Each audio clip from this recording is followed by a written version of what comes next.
pagtutunggali sa Teen Tramurals, muling magtatapat ang villa at apartment teams. Dahil it's their time, it's their show, it's Pinoy Big Brother Teen Class of 2010. Teen Entertainment.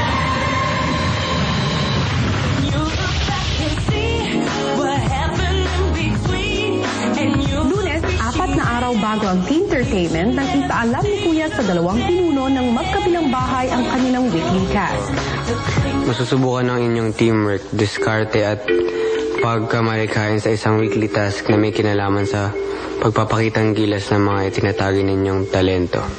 Sa among ito ay bibigyan ko kayo ng pagkakataon upang pagplanuhang mabuti ang magiging konsepto ng isang group production number sa isang talent showdown. Wow! Kasama sila? Ano ba yan? Hindi naman sa pag-ano ha. Matagal na kasi ang sumasayaw ng interpretive classical eh. Kasi kung ang sasawin natin, puro Latinx or hip-hop. Kasi kung ako, sabihin ko, sige hip-hop sawin natin, alam kong di tayo lahat makakasabay. So kailangan yung makakasabay tayo lahat. Sa apartment, sina Joe at Ivan ang nanguna sa paggawa ng steps.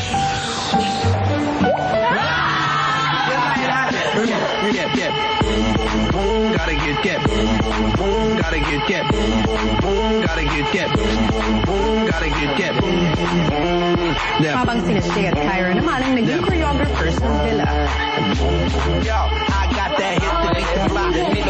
Pero sa pagdaang araw, ang leader ng villa na si Michael at ang choreographer nilang si Shay nagkakaroon ng di pagkakaintindihan. Pag nandito si Bossing, ay, hindi, huwag mo lagyan ng ano. Walang bawang yun, walang sibuyas. Akin na. Busing. Nainis ako kay Michael. Taray ko tuloy sa kanya. Ano yung gagawin dyan? Barbecue. Fried rice and barbecue ko. Ha? Hindi. Dito. Hindi, pwede na may At dagdagan pa natin. Hindi, dito na lang kami bahala. Let me handle it ba? This time lang? mahirap din no? Mahirap. Saan? Hindi kasi pwede sa oven eh. Trust me, because we have oven at home a lot. Sa kanila pwede daw mo ganun. Oven. Tapos ako, sinabihan ba naman ako? So, yan. Galingan mo siya yan. Di ako nagkamali sa pagpili sa'yo. At bakit? Ikaw ba si Kuya? At ikaw ang pipili sa akin?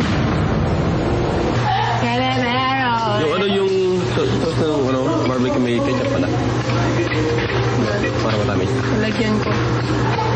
Gusto kasi matamis na ano eh. Gusto. Hindi pa nakatikim gusto.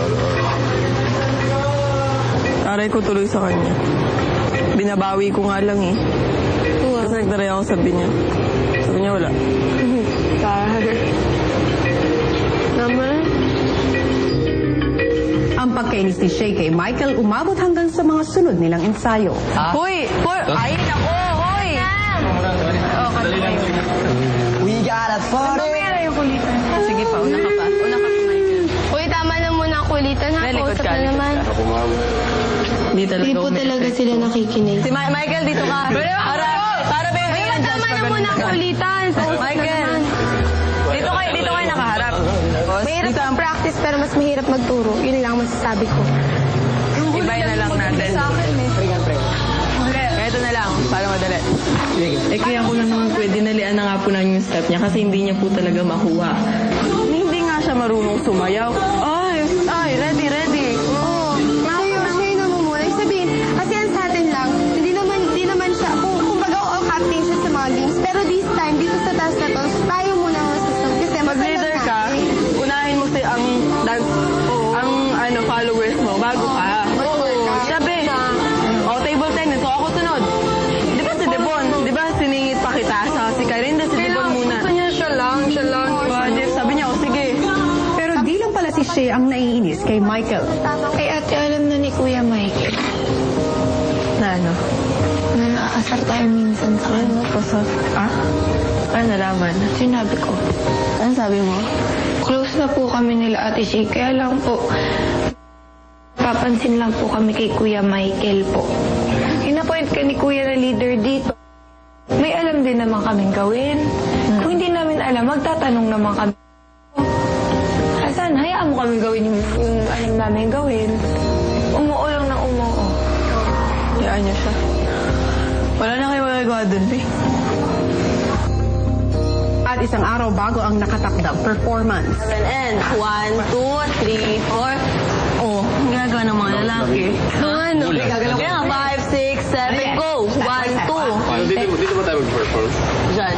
Dito. Mag-front kayo lang ng konti. Hirap kaya. Mag-front nga kayo ng konti para hindi dito na. Mahirap. Yan. Hindi, alam ko na sige ako lang dito. Dali na lang natin yun. Pwede na. Oo, dadalhin doon tayo for sure. Tapos Ayaw siya nang po yung mainit. Kami nga ni Kyra, nandun na. Umaga pa lang nagbubuo sa initan. Kailangan natin magbuo kasi kanina may sinabi sa celebration yung wake-up call. Position tayo. Kulang kasi tayo, hindi ako nakakaano. Kami nga ni Kyra, dalawa lang kami sumasayo lagi. Ako balik. Sa ano? Adit kayo pa paano tayo makapag-practice muna. Siguro po, may sense of leadership siya, pero yung point ko naman po is para po maging magaling na leader ka, kailangan po maging magaling na follower ka din po. And 1, 2, 3, 4, 5, 6, 7, 8. Yung, ay, anong ginagawa niyo? Hindi, sabi ko sa inyo mali. Di ba? Niliban na lang mag-invest tayo. Mali. Kami pa sinasabihan mo ng mali. Si Michael, hindi. Mali yung ginagawa. Mali-mali daw po. Hindi naman po siya nagtuturo. Hindi rin po niya alam yung step niya. Pero mukhang kakailanganin ng mas malalim na pangunawa ni Shea para sa kasama nilang si Michael dahil sa balitang ihahatid ni Kuya dito. Sa kapila ng mga pagpapaalala sa iyo ng iyong mga kasamahan. Bawal matulog. Seryoso. Hindi ba siya na-orient? Ay patuloy ka pa rin sa pagtulog sa mga oras na hindi ko itinakda.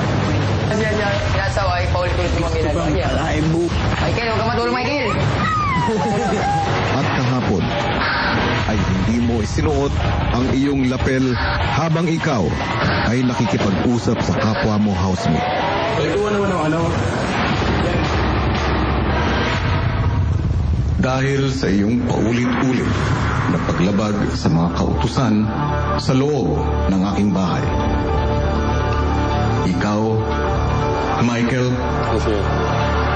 ay pinapatawan ko ng forced eviction.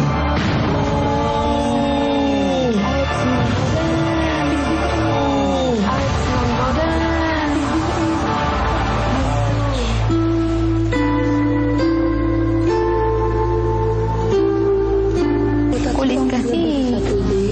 Inigising natin siya, gumising siya, natulog ulit. Alam mo, natouch ako dyan. Actually, sa lahat sa kanila. Kaya ang hirap mag-nominate kasi, halimbawa, si Yom, tapos yan, tapos sila Islam, sila Shay. Yung parang pinakauna nilang pinagkukwento ng buhay nila ako. Lalo yan, parang naiyak pa siya agad sa akin. Siguro mga 5 minutes pa lang ako nag-uusap. Umiyak na siya dahil sa buhay niya. Sobrang bait talaga niya. First ever.